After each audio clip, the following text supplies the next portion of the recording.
the ongoing series about the life of the people touched by the love of the Pacific. Here are their stories. This is Highway 54. And 5, 4, 3, 2, 1. Yo, half a day, Michelle. Half a day, Floyd. How's it going? Good, man. It's been it's been a couple years. It hasn't been 10 years. It's been more like when did you leave Guam? When did you leave Japan? 7 years, almost 7 years. But you visited Guam. Yes. In between those times, right? Yes. So that was probably been 2015.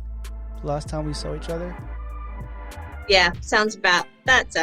Yeah, and the reason why we saw each other wasn't really a good reason. I mean, not a good time because we lost a dear friend of ours. Shout out to the Cruz family out there in Agate. So yeah, we briefly saw each other like 2 or 3 days, and then that's the last time I saw you. And so it's 2021, and you haven't aged a bit. You look the same. You look like you're blooming. So you had a little. I'm not saying accident. You had a really blessing, a miracle that's happened. I just found out. Yeah, little baby girl. Oh, wow. Okay. That's nice. For me, I'm still working on it. So, well, yeah. It's oh man, you look amazing, and it seemed like we've only saw each other, maybe yesterday, and I know we met in Japan about 7 years ago, and so I know a lot of things are tied to Guam and Japan, and it's great that we can reach out to all our friends around the world and see what you guys are doing. It's exciting.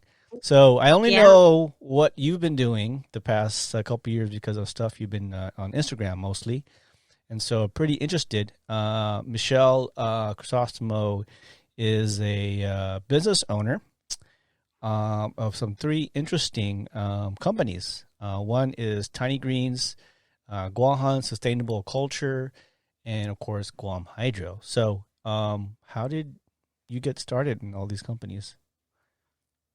Well, it's so I think most of this probably started about 3 or 4 years ago.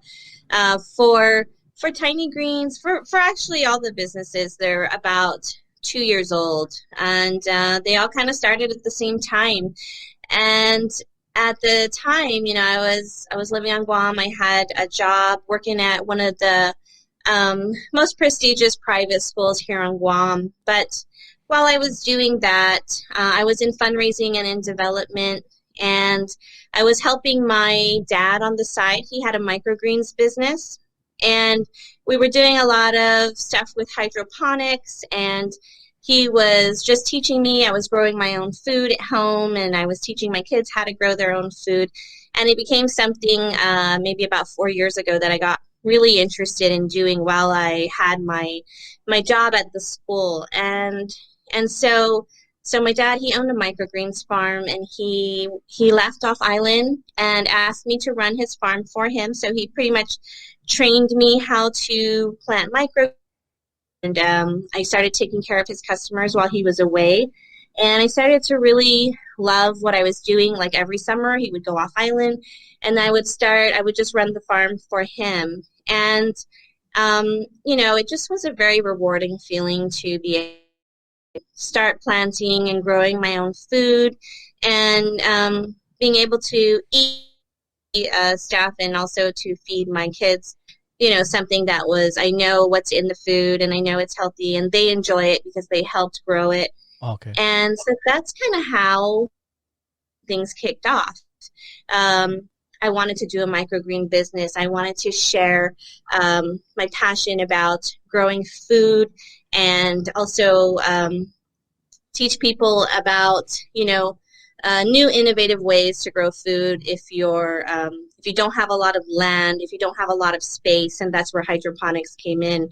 So there was a lot of, and then, at the same time with the microgreens farm, I was having issues like purchasing supplies because, being on Guam, it can be hard.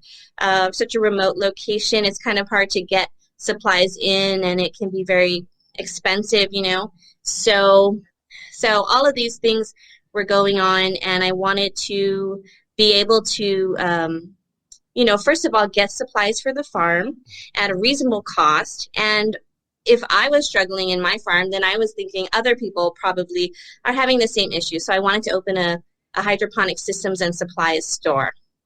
So that's where GU Hydro came about. And with GU Hydro, I thought, we're selling hydroponic equipment. We're also doing hydroponic consulting. And I want to teach people. I want to share the passion. And that's when my dad, I was telling him about my ideas, and he said, you should start a nonprofit that's focusing on education. And so that's where Guahan Sustainable Culture came about. And so I decided to form a nonprofit, and the nonprofit was going to focus on food security, because that was something that is a big problem on the island of Guam. We get a lot of our food shipped in, and only a very small percentage of it is grown here. And, seeing my dad, he's always been in agriculture, so I supported local agriculture very much, and I wanted this nonprofit to be able to support local farmers and local agriculture. And that's what Guahan Sustainable Culture does, supports the farmers and also engages the community and inspires them to be more conscious about food security and also how to grow their own food from home, so that we could see an island that is more food sovereign in the future. So Guahan Sustainable Culture was formed, and then I found a business partner who was very knowledgeable in the nonprofit side of things. And so me and her name is Marlon Oberiano, we teamed up and we formed that nonprofit. Okay. And then all at the same time, I took over my dad's microgreen farm, and that was Tiny Greens Guam. So we just specialize in growing microgreens for restaurants and a lot of the hotels here on island. So 3 different businesses, but they all kind of intertwine in a way, right? So since then, though, GU Hydro, I've kind of backed off on the systems and the supplies. And so we're just doing special orders and still doing consulting. Because now we've had a lot of new hydroponic companies. Since I started, a lot of other hydroponic companies have opened retail shops, and I wasn't about to open a store just because of my busy schedule, and I can't, manage a brick and mortar store alone. And so I decided to just, I'm doing special orders and helping people put projects together that deal with hydroponics. Wow. Yeah. Wow. That's crazy, because once when I knew you, you were in marketing. So yeah, and that experience in marketing actually helped me so much. I use it every day, and it's nice to be able to be a business owner. But at that time, I never thought I would want to own my own business. In fact, I did not business because of heard about so many hours and not making, but everything things, and I started to fear just being able to perform and being really peaceful with the plants and everything. And so that just made me decide to quit my job and pursue what I'm doing now.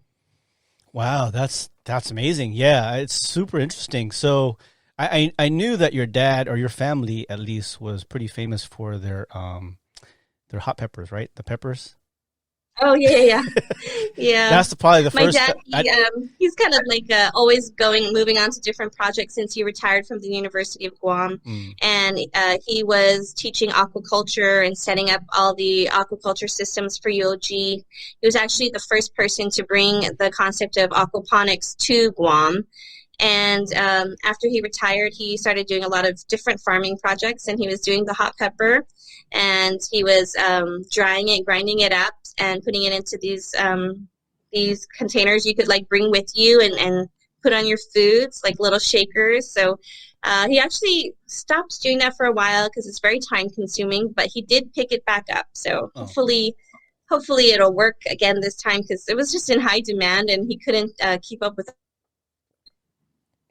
Yeah, that's probably the first time. I've actually, many years ago, I've heard about that, and I saw it. I never tasted it, but then when you came across and you said, "Oh yeah, that's my dad," and everybody's like, "Oh my God, it's the hot peppers," and so that's pretty interesting. So yeah, I didn't know. So your dad was a professor at UOG. He was I think it's called an extension agent or something like that. So he worked with the College of Agriculture Oh, okay. and Natural Applied Sciences. And part of what he did was teaching the class. Uh, it was a lot of outreach and a lot of and setting up for the university. So yeah, a lot of different projects with the hatcheries, and they've asked him back to teach, and so that's interesting. He's learning how to do Zoom classes now at the university, and Yeah, it's yeah. pretty cool. Uh, Yeah. that's not. I know that farming was still not as big as it was back in the early 80s and 70s, and now that there's new technology which you're bringing to the island, do you find that some of the older farmers have a hard time adjusting to your new techniques and all these new technologies for farming? Um, no, I think though that a lot of that we do.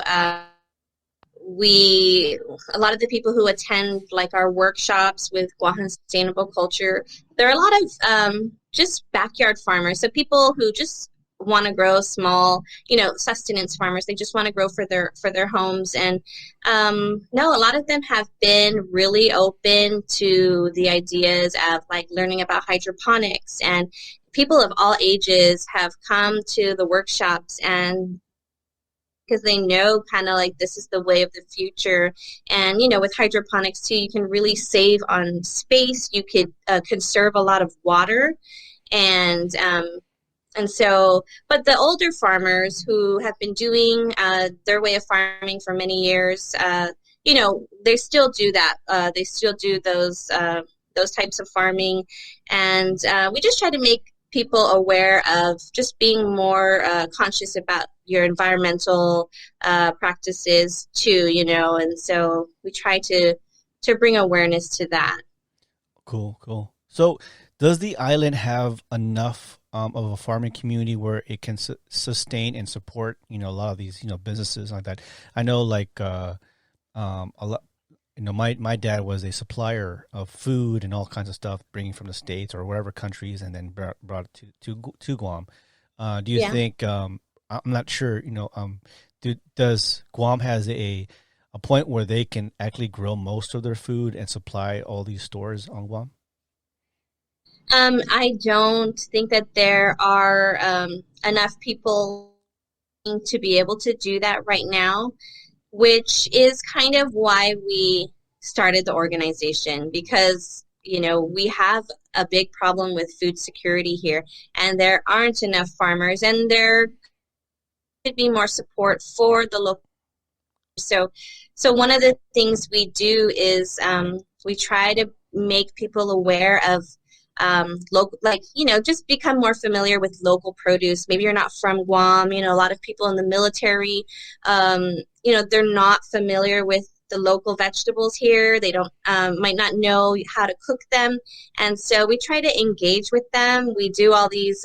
We have a farm fresh produce sale that we do every Monday, Okay. where we source from local farmers, and then we kind of target the community. A lot of people who want to eat healthier, they want to support local, and then we share recipe ideas. We try to engage them and have them share ideas with us on how they're using this local produce, because we want to encourage them to buy more local, and hopefully that will in turn encourage farmers to grow more for the local community. So there's just, it's under 10% of the food that's consumed here is grown locally. Hmm. So it's a long way to go. There's a long way to go for us, but you got to start somewhere, and so hopefully these little steps will lead to something better for our island. Oh yeah, yeah. I mean, now the past past 10, 20 years, whole food.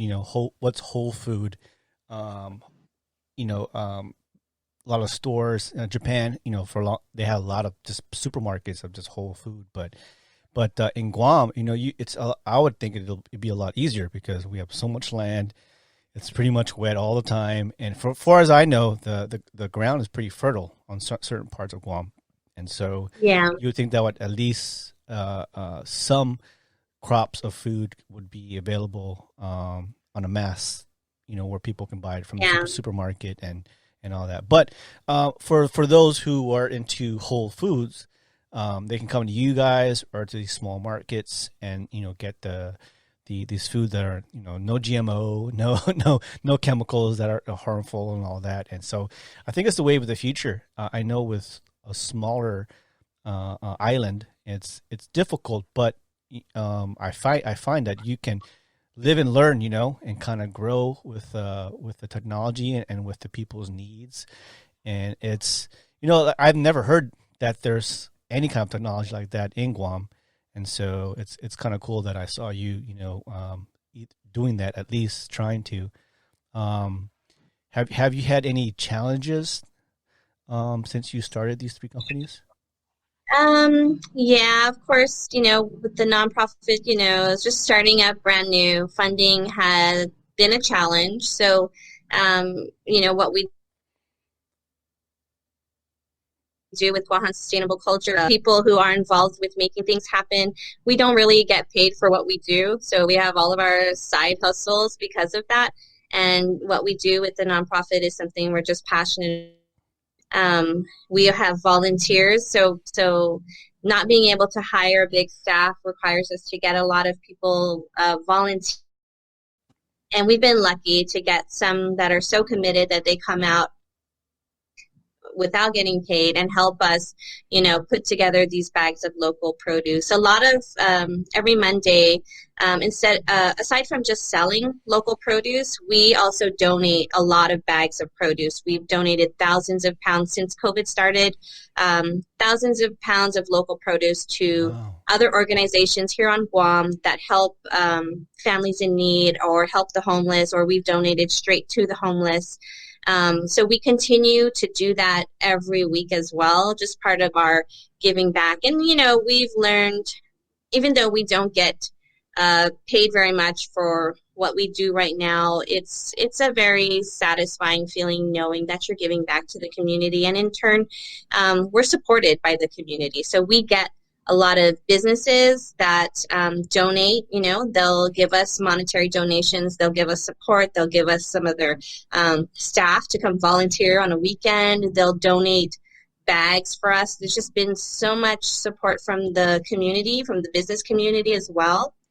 And so, but funding is still something we continue to look for. We're not like grant writers, but we've been really successful with some really big grants, and we're only 2 years old, but we've acquired a pretty good amount of grants. We actually just got the AmeriCorps. We just got accepted as one of the AmeriCorps programs this year. So that was just under Nice. $500,000 in salaries. Wow. So our organization is about to get pretty big. It's called AmeriCorps Guahan Sustainable Culture Okay. now. So this is a program that is going to run for at least 1 year, but hopefully up to 3 years. And we're going to be hiring 44 AmeriCorps members and 3 full-time staff. So that's pretty cool. The AmeriCorps members, I'm getting applications from all over the United States of people who want to be AmeriCorps members. And it's a program that gives you a educational award at the end of your service. So people who are looking to go back to college, this is great for them. And so, we're going to start with those people that we hire. We're going to community garden / educational facility. And we're also going to expand upon our sustainable workshops that we do. So really excited and really busy with putting that program together. Wow. Nice, man. That's Yeah. Dude, like I'm not laughing, but I'm just saying, like, from when I met you to now, it's like, wow, it's interesting, when time flies by, that how much we grow, and especially you, having a very worthwhile cause, as I see it, but also in your eyes, I can see in your voice, you really enjoy what you do, and it's great. I love that, especially coming from Guam, because sometimes Guam can be, we have our ups and downs, and businesses is very Yeah, hard, especially now during the, yeah. during the COVID, 19, era, and of course what's happening, in our leadership. So it's great to see you and hear you, do something really good. The stuff that you guys are doing, with GSC and Tiny Greens, and then just helping people. And now you have AmeriCorps. Holy moly! Hmm. So it's been a good and bad year for you, at least. You've had one big miracle, of course, the new addition, and of course you just got that award, or the AmeriCorps, right? AmeriCorps Yeah. partnership. That's great. So you think 2021 is going to be looking a lot more better, or what do you think? Um, I think it's going to be a lot of work. Yeah. It's going to be a lot of work, but like I said, I really do enjoy what I do. And my sister's going to be moving back next month to help me. Nice. Okay. She was living here on Guam when we first started. She helped see us kind of get off our feet. She still does all the social media, and she went back to LA to do, to work, and I guess just really wants to move back home. So it's been a year, and now she's coming back next month, and hopefully, she'll be really involved with more of what we're doing, and that's good for me. I would love the extra help, and so, yeah, and with the other members, I mean, it's going to take a lot of training to Mm-hmm. get them up to speed. But after that, I'm hoping the program runs a lot smoothly, and I can just, do things remotely from home with the baby. Yeah, hopefully. Well, good. Hopefully. Yeah. Well, yeah, that's good. I mean, you're going to be busy, and that's Yeah. but it's a good busy, because it's a new adventure for you and your Yeah. company and your people. So, before we tell, well, down below I have your Instagram. You have two of them, the Green Sustainable and then the Tiny Greens, and then I do have your website there also. Our So you can websites. Yes. So if you want more information, you can reach out to those sites. Before we do that, we do have sponsored by Poddex. Poddex are the hottest new tools for podcasters looking to have more meaningful conversations or gamify the podcast. Simply shuffle up and ask a question and let the content roll. Get yours today at poddex.com and use code Highway54 right down below for 10% off your first order. So, got a few questions. You can pass if you want to, but they're really random questions to get to know you. And then I have really important questions, the last question at the end. For the audience. All right. Are you ready? Yeah. All right. What is the dumbest way you've been injured? Hmm.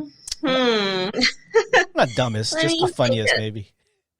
So when I was living in Texas, we thought it would be fun to skateboard. Yeah. Ripsticks, right? Actually, I'm really good at it now, I guess, if you want to call it that. But I decided like I was gonna do like this trick off the sidewalk and kind of hop off of it. But I did put on all the, my knee pads and elbow pads and everything, and I just ate it. It was horrible. I've had a couple of really dumb injuries. And then I was also like, I had my headphones on and I was talking to somebody while I was on the ripstick practicing, and I just like completely ate it and lost my breath. And I had this huge bruise just like all on my side. And my friend is on the phone wondering what happened to me. But after that, getting injured, I was really good at it. So it takes a good fall, I think, when you're trying to learn how to skateboard or anything, right? For you to be good, I think you have to fall, for you to overcome your fear of falling, and then you can be better. So I just started roller skating again too. Anyway, just thought I'd mention that because of COVID. Because of COVID, like people are getting into, outdoor things, right? And so my sister bought roller skates. She bought me a pair, and oh my gosh, I didn't realize how hard it was. But yeah, I didn't fall yet, and I'm thinking I'm gonna have to eat shit pretty soon Oh, for me to wow. get better. Well, But yeah, I love to see you skateboard or even boogie. Yeah, you use that boogie, the skateboard, not skateboard, but the roller derby kind of thing. What do you call it? The like disco. They go around in a circle with the DJ and all that. I don't know. I Uh, wish we had more places like that on Guam, though. I know that'd be Places to awesome. skate, you know? Cool. Yeah. Interesting. So, if everything in your household had to be one color, what color would you choose? Mm. Mm, One color. yeah, it's one color. Gosh, I would probably go with white. White? I've never seen you in white. I've never seen you in white. You just No, like, I don't wear white. That's so dangerous oh, because I'm always dirty. But if my house, you oh, mean the color of my walls and everything? I don't know. be all white. Yeah, or maybe green. Green? That's a, or maybe yellow. Combination. Yeah, I like yellow. Yellow is my favorite color, Yeah. so maybe it would be. Mine's like a mustard color. Mm, Padre. That's why yeah. our logo is like kind of a Padre color. Okay. I probably know this question, but I'm gonna ask anyways. Would you rather have unlimited sushi for life or unlimited tacos? Oh, unlimited sushi. Exactly. Definitely. Yeah, I just had sushi today. I know Like Guam. unlimited sushi at the buffet. Oh man, I just had a Guam. We call it they call it chamorro plate, but out of JJ Grinds. So the red Uh-huh. rice and the cucumber and chicken calaguin with oh my god the ribs, so good. Oh, nice. I miss it. I miss Guam with the food. What are you currently curious about? Hmm. What am I curious about? I know every day, let's see, when I go online, I'm always looking at, right now actually, because I have a little one who's 4 months old, I'm looking at like more ways to be sustainable as a mother, Mm, a baby, and like with all the waste like diapers and wipes yeah, and things like that. Ever since I started Guahan Sustainable Culture, I have to live up to, I have to hold myself accountable now because people look at me am I doing to live more sustainably? And I'm as a mother, like, oh my gosh, there's all these, you know, all this waste that comes with yeah. taking care of a baby. And so I'm trying to research new ways that I can be more sustainable and then share that, with other people. So that's kind of something I'm curious about. Oh, nice. Yeah. So, Mhm. what's left on your bucket list? Oh gosh. I Hmm. know you're pretty adventurous. If I'm right, Yeah, I what I know. know. I love traveling. Yeah, I love traveling, but since I started this business, it's like so hard to go anywhere yeah. right now. Yeah, but you know what? I really want to just have like a full-fledged like farm Mm, that I look at like I look at people who are living on a farm, and I have a tiny farm here at the house.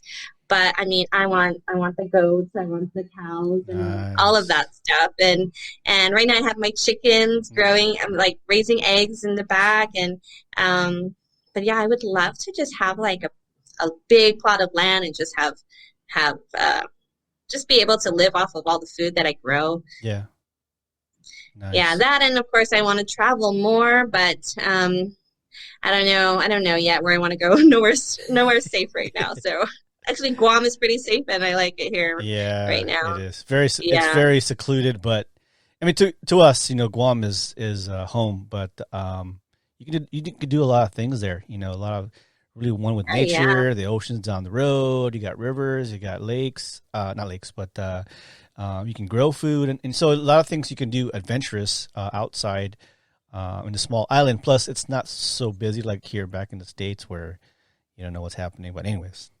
Yeah. I do miss Guam. Which words or phrases do you most overuse? Um, what have I been saying on out here? I know awesome is one that I still always use. I Yeah, don't yeah. care. Maybe it like shows how old I am. I use Awesome. awesome. I use totally like an airhead all the time. Yeah. Because Uh, you yeah, your it's family worth is from Santa Rita, right? My family's actually the Crisostomo family is from Barragata, Oh, okay. but we moved to Santa Rita when I was in middle school and Oh, kind of just grew up there and finished high school, and I was living oh, in Santa Rita. So I spent a lot of my time and made a lot, most of my friends growing up from down south. okay. So Gotcha. yeah, I just kind of considered myself from down south because I never actually lived in Barragata. It's just my Mm, family's roots are from there. yeah, yeah. Okay. Um, what was your first screen name? Screen name? Yeah, social media. Do you Oh remember? my goodness. Hmm. You had so many. That I would know have them. probably been like MySpace or something, right? Probably. I've Yeah. had Friendster. I've had AOL when AOL came out. So, I don't know. So I think I used Shelly Kiku mm, a while back. okay. I had a dog when I was in Japan. I had a dog named Kiku, Yeah. and Kiku. The meaning of Kiku, it's like I thought it meant chrysanthemum. I Yeah. could be totally wrong. I could be totally wrong. Or yeah, I think I meant chrysanthemum. Okay. I have to look Okay. that up. Was was Yeah, was that but was it? Shelly Kiku was a name that I You used use a a lot? lot. Oh, okay. Was that MySpace? I don't. I think it was, but it's also like one of my email addresses too. Or Yeah. were you part of is it PFU? Oh, PFG. Remember that? I People from Guam. You never heard don't about think that? so. You never heard of Oh, but that? I was on Guam Chat. You remember when they had Guam Chat? There was a I Guam think it was chat. just called, yeah, Oh, just called, I don't know what the name was. there was a PFG. It was I think it was right when Facebook started. Right before that, actually, right before. Sounds really familiar, Yeah, so PFG. I don't remember probably. if that was a website or if that was part of Facebook or I don't remember. But I remember there was a PFG and there was a lot of people from Guam on there and people were like, hey, come and join us. And I've used the DJ Kid Mango for the longest time. So You have, yeah. yeah, Kid Mango DJ was one of my first social Hmm. media. All I right. use Golofin a lot. It means full moon in Chamorro, and Okay. that's also the name. So Okay. Okay. Instagram now. Nice. All right, last question. And this is you can be as deep as you want. But I know it's kind of right, it's kind of right for, what's been happening the past 2020 and 21. So, if you could send a message to the entire world, what would you say in 30 seconds?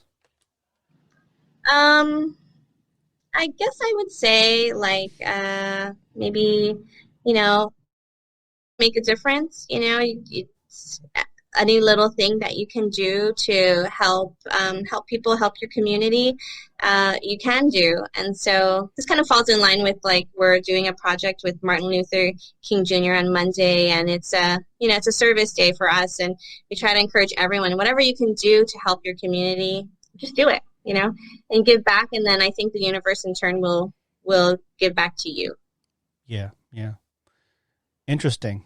Well, it's been really fun getting to know you. I know we talked beforehand, and there's so much information that I love your customers and people who don't know about what your company does, and so it's enlightening. I'm hoping this information will go out and people will get to contact you and try to get more information because my mom is a big kind of not big. She has a green thumb, so she does Mm-hmm. all kinds of fruit, and then we have back in the Philippines we have enough land to grow whatever she wants. Well, I think at one time she grew like a field of eggplants. I go, why did you have a field of eggplants? He goes, oh, just want to do it. And so we had eggplants every morning. We had eggplants Oh sometimes yeah. at night, and she took it down. And so she just kind of figure out, what should I grow, and she'll grow it. And so we're Mm-hmm. fortunate to have two big farms actually that we can grow as much as we can. So I'm interested to get to know what you do and maybe bring that to our little town in the Philippines. Unfortunately, it's hard to go back and forth because because of the bans now, and you have to be quarantined for 14 days there, 14 days there. Then it's Yeah. like a whole month, and then you're there for like a week or two. It's like kind of wasted time, and Yeah. so hard to travel. I was going to the Philippines almost like twice a year Oh before this man. happened. Oh. I loved going there. Oh, I miss it. Well, Yeah. what's crazy? Not crazy, but my niece actually, she is the vice mayor of our town. And so Oh, it wow. would be very, very interesting down the line. We can talk offline. Maybe we can bring something from Guam to there and kind of like do an education class, a nonprofit, maybe that. But I know our little town at least is a small enough where whatever stuff you bring there, you can educate, help people, and bring awareness or just something good for the town. So we can talk offline that would be kind of Yeah. interesting. Yeah. Well, because we're hoping that she'll be mayor one day. So a little small, not even 5 feet tall. Her name is Jessica Hernandez. But yeah, she won vice mayor last year, I believe, and she's Mhm. like the youngest vice mayor in our town. So that'd be interesting. Very cool. So it's really great to see you, man. Oh man, I know it's pretty short. I know you have some stuff to do. I appreciate your time and just kind of sharing what you do. As I can see, the way you talk and in your eyes, and you're very passionate about what you do. And we only hope and more blessings to the company. And maybe we'll come back again, and maybe we'll talk about your new venture with AmeriCorps and see how that went. And maybe give us some updates of information, and maybe we'll do a Philippine run, and have you Yeah. guys visit our town and just kind of look at the things that we do, because we do have 2 big farms. Maybe we can. That would be cool. That would be nice. So again, Okay. appreciate it. So is there anything else that's coming up in horizons that you would like to share with the? No, we pretty much just have our program, and we're working with right now I've got a good partnership going with the hatchery in Hawaii. We're trying to do more things with chickens here on Guam. We don't really have fresh poultry, and so we're looking at things like a co-op for chicken farmers. We've actually helped over 40 people start their own backyard egg production. What? So now their chickens are laying eggs, and now we're buying those eggs from them and selling it. Something that Guam doesn't have enough of yet. Yeah, So yeah. fresh eggs, fresh chicken, local chicken. So that's kind of Nice. a little side, a little project that I really have been thinking about for Mhm. probably over a year now, Yeah. and slowly working to get things going. So Asagi Hatchery in Hawaii is going to do a training for us next month, and I'm starting to just kind of pick their brain a little bit on chicken projects. So yeah, that's Nice. my new project, my own personal So dream that I want to so do. is it Michelle's Hatchery or Michelle's Chicken? Yeah, I don't know. I'm hoping, the hatchery in Hawaii is run by 2 sisters. Mm-hmm. So I'm telling my sister, hey, when you come back, hey, there's a potential, project for us here. Nice, nice. Do you think down the line you'll have some merch, hats, T-shirts, Oh, or koozies? yeah, or I was just talking about that the other day, because we've got our uniforms, and people have been asking us about buying uniforms like the ones we're wearing. Nice. So Yeah, we yeah. sell like a couple things on our website, bags Mhm. and small kind things, but definitely are thinking about that too. So Great, I'll great. definitely send some. Send me your address. Oh yeah, yeah. Let me know. No, you don't have to send me for free. No, I'll pay for it, because I want to support a nonprofit. So I know that you're a very close friend of ours. So we want to support you guys as much as we can. Business is business, and I know we can only do passion projects for so long, Yeah. right? So we all need to get paid. So I do Oh, appreciate yeah. it. But you can give me a discount. That'd be nice. Or if For I can sure. I'll reach throw out. in some freebies. That's what I always do. Well, great to you. Thank you so much. Oh, thank you for your time, and it's congratulations again to the new addition. What's her name? Thank you. Bodie. Bodhi. I like that. Bodhi. Interesting. Well, you gotta tell us a little bit about why you named her Bodhi, but it's a great name. I like that name. Okay. Yeah, you want to hear the story now? Yeah, sure. You tell me.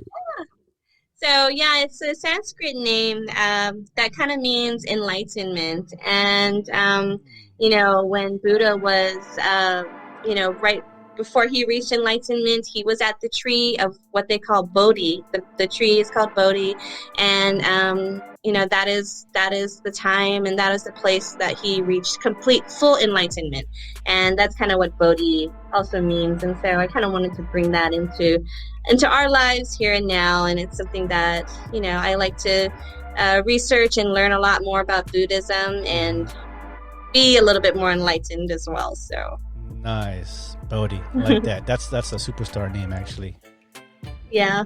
Good. Well, thank you very much. Well, guys, ladies and gentlemen, this is Michelle Crisostomo of Tiny Greens, Guahan Sustainable Culture, and GU Hydro. Look down below and to reach out for more information if you're in Guam or you're just more interested into what they do, or if you want to help out, please reach out to their website, also on Instagram, and they will take care of you. So once again, Michelle Crisostomo, thank you. Thank you so much. Nice to see you. All right. Take care. We hope you enjoyed the show today. Do us a favor and click on the like button or share our podcast. Thanks for listening. Till next time, we are Highway 54.